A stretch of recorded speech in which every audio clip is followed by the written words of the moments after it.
আগষ্টৰ পৰা 15 আগষ্টৰ ভিতৰত অমৃত বৃক্ষ আন্দোলনৰ গছপুলি ৰোপণৰ ফটো আপলোড কৰিব লাগিব। ইয়াৰে গাইডলাইন আগতে আহি গৈছিলে।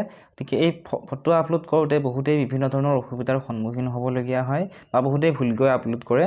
গতিকে সঠিক পদ্ধতি মই তোমালোকক দেখুৱাই দিম। ভিডিঅ'টি শেষলৈকে চাই থাকিবা। দুটা পদ্ধতিৰে তোমালোকে কৰিব পৰা। তোমালোকে aba.assam.gov.in গৈও তোমালোকে আপলোড কৰিব পৰা বা অমৃত বৃক্ষ আন্দোলন নামৰ যিটো মোবাইল এপ আছে তাতো গৈ তোমালোকে আপলোড কৰিব পাৰিবা।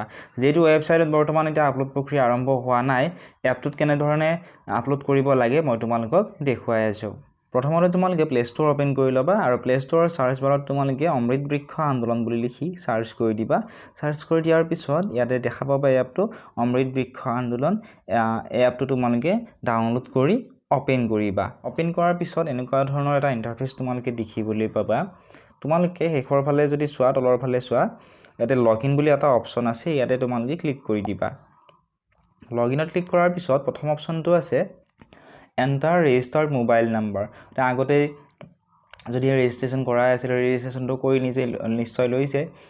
গতিকে সেই ৰেজিষ্টাৰ্ড মোবাইল নাম্বাৰটো ইয়াতে দিব লাগিব। ঠিক আছে। দিয়াৰ পিছত গেট OTPত ক্লিক কৰি দিব। গেট OTPত ক্লিক কৰাৰ পিছত মিনিমাম 180 ছেকেণ্ড আপোনালোকে ৱেইট কৰিব। ইয়াৰে ভিতৰত আপোনালোকৰ মোবাইলত OTPটো আহি যাব। OTP অহাৰ পিছত OTPটো ইয়াতে দি দিব লাগিব। OTP দিয়াৰ পিছত ইয়াতে যিটো কেপচা কোড আপোনালোকে দেখিবলৈ পাব, যেনে ধৰক ইয়াতে আছে 774558, এইটো দি আপোনালোকে লগইন কৰিব লাগিব। লগইন কৰাৰ পিছত আপোনালোকৰ কেটেগৰীটো আহিব, ফুল নেম থাকিব, এড্ৰেছটো থাকিব, গোটেইখিনি থাকিব। ঠিক আছে। তাৰপিছত আপলোড ফটোত ক্লিক কৰি দিব। আপলোড ফটোত ক্লিক কৰাৰ পিছত ইয়াতে এনেধৰণে আহিব এলাও অমৃত বৃক্ষ আন্দোলন টু এক্সেছ দিছ ডিভাইচ লোকেশ্যন। গতিকে ইয়াতে আপোনালোকে while using this app বা অনলি দিছ টাইম আপোনালোকে চিলেক্ট কৰি ল'ব পাৰি। ঠিক আছে। চিলেক্ট কৰাৰ পিছত ইয়াতে এনেকুৱা ধৰণে আহিব। তিনিটা অপশ্যন দেখিবলৈ পাব। প্ৰথমতে আছে চিলেক্ট প্লান্ট, অৰ্থাৎ আপোনালোকৰ যিটো গছপুলি, এই গছপুলিটোৰ কি গছৰ পুলি হয়। ইয়াত বিভিন্ন নাম দেখিবলৈ পাব, অগৰু, আজাৰ, আমৰি, আমলখি, এনেকুৱা ধৰণে বিভিন্ন গছৰ নামবোৰ দেখিবলৈ পাব। সেই গছৰ যিডাল গছৰ পুলি আপোনালোকে ৰোপণ কৰিব, সেই গছ পুলিটোৰ ইয়াতে নামটো চিলেক্ট কৰিব লাগিব। চিলেক্ট কৰাৰ পিছত ইয়াতে আপোনালোকে প্ৰথম অপশ্যনটো আছে open camera. Open camera click নকৰিব। নেক্সট আছে অ'পেন গেলাৰী, তাৰপিছত আছে আপলোড। আপোনালোকে সেই যিটো গছৰ পুলি আছে, সেই গছৰ পুলিটো আপোনালোকে এটা এপৰ সহায়ত ক্লিক কৰিব লাগিব। সেই এপটোৰ নাম হৈছে GPS মেপ কেমেৰা। এনেদৰে প্লে ষ্ট'ৰৰ চাৰ্চ বাৰত টাইপ কৰি চাৰ্চ কৰিব। ষ্ট'ৰৰ চাৰ্চ বাৰত টাইপ কৰিব GPS মেপ কেমেৰা, টাইপ কৰি চাৰ্চ কৰি দিব। চাৰ্চ কৰাৰ পিছত প্ৰথম যিটো এপ দেখিবলৈ পাব GPS মেপ কেমেৰা বুলি থাকিব। মনত ৰাখিব এই এপটোৰ 50 মিলিয়ন প্লাছ ডাউনলোড আছে আৰু 4.5 ষ্টাৰ ইয়াৰে ৰেটিং। এই এপটোহে আপোনালোকে ডাউনলোড কৰিব। যদি বিচাৰি নাপায় লিংকটো মই কমেণ্ট ছেকশ্যনত দি দিম, আপোনালোকে কমেণ্ট কৰিব। ডাউনলোড কৰাৰ পিছত এপটো অ'পেন কৰি ল'ব। এপটো অ'পেন কৰাৰ পিছত ইয়াতে আপোনালোকে এলাউ কৰি দিব। এলাউ কৰাৰ পিছত কিছু সময় আপোনালোকে ৱেইট কৰিব আৰু মনত ৰাখিব যাতে আপোনালোকৰ ইয়াতে আপোনালোকে এইটো চিলেক্ট কৰি ল'ব ইংলিছ। ইয়াতে কেমেৰা এক্সেছ দি দিব, while using this app, location access দিব, while using this app, photo library access ইয়াতে এলাউ কৰি দিব লাগিব। দিয়াৰ পিছত আপোনালোকে নেক্সটত ক্লিক কৰিব।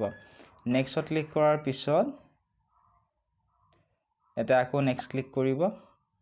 নেক্সট ক্লিক কৰাৰ পিছত ইয়াতে যদি এড শ্ব' কৰে আপোনালোকে এইটো কাটি দিব। কাটি দি এনেকুৱা ধৰণে আপোনালোকে ক্লিক কৰিব লাগিব। ঠিক আছে। ধৰি লওক এইটো গছৰ পুলি, সেই মানুহগৰাকীৰ সৈতে গছৰ পুলিটোৰ ধুনীয়াকৈ ফটো ক্লিক কৰিব। ক্লিক কৰাৰ পিছত অলপ সময় আপোনালোকে ৱেইট কৰিব।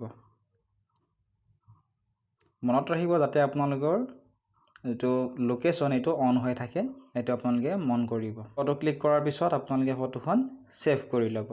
ছেভ কৰাৰ পিছত আপোনালোকে আকৌ অমৃত বৃক্ষ আন্দোলন নামৰ যিটো এপ আছিলে মই দেখুৱাই দিলোঁ, সেই এপটো আপোনালোকে অ'পেন কৰি ল'ব।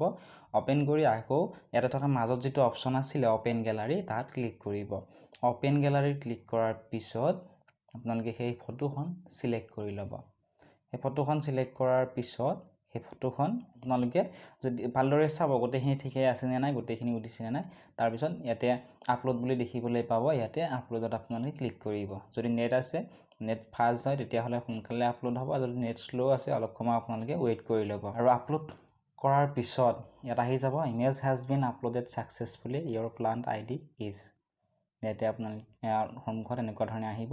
আপোনালোকে প্লান্ট আইডিটো হয়তো ভৱিষ্যতে লাগিবও পাৰে, আপোনালোকে এটা স্ক্ৰীনশ্বট লৈ ল'ব। আৰু কিবা কাৰণত যদিহে আপোনালোকে ভাবে যে আমাৰ ফটোখন আপলোড কৰোঁতে আমাৰ কিবা প্ৰব্লেম হ'ল বা ভাল নহ'ল, তেতিয়াহ'লে আপোনালোকে ডিলেট ফটোত ক্লিক কৰি আকৌ যিটো আগৰ প্ৰচেছ আছিল সেইমতে আপোনালোকে ফটোখন আপলোড কৰিব পাৰিব। এইখিনি আছিল আজিৰ এই ভিডিঅ'টিত। আশা কৰিছোঁ ভিডিঅ'টো চাই আপোনালোকে অলপমান হ'লেও উপকৃত হ'ল। যদি ভাল পাইছে বা উপকৃত হৈছে ভিডিঅ'টি লাইক কৰি দিয়াৰ লগতে চেনেলটো ছাবস্ক্ৰাইব কৰি দিবলৈ নাপাহৰিবা।